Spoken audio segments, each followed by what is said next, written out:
بے شک اللہ پاک تمہیں آزمائش میں ڈالتا ہے تاکہ تم صبر کرو، اور انہی آزمائشوں کو ختم کر کے خوشیوں میں بدل دیتا ہے تاکہ تم شکر گزار بن جاؤ۔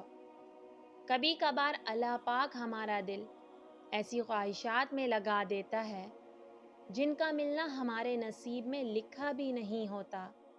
کیوں کہ جتنا اس چیز کو پانے کی کوشش کرتے ہیں وہ اتنا ہی ہم سے دور ہونے لگ جاتی ہے، کیونکہ اللہ پاک ہمیں اس مقام پر لانا چاہتا ہے جہاں پر صرف اس کے محبوب بندے ہوتے ہیں۔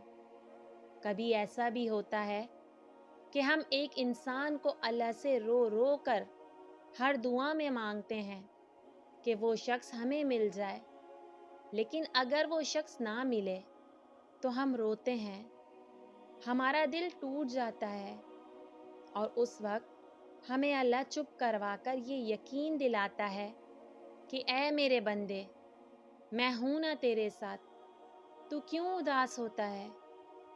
بے شک اللہ ہمیں ایسے لوگوں سے دور کر دیتا ہے جو ہمارے حق میں بہتر نہیں ہوتے اور ہم اپنے رب کی مصلحت کو سمجھ نہیں پاتے۔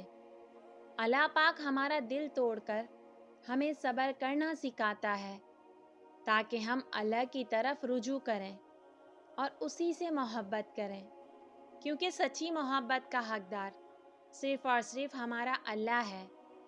جن راستوں سے اللہ تمہیں گزار رہا ہے انہی راستوں سے وہ تمہیں تمہاری منزل کی طرف لے جا رہا ہے۔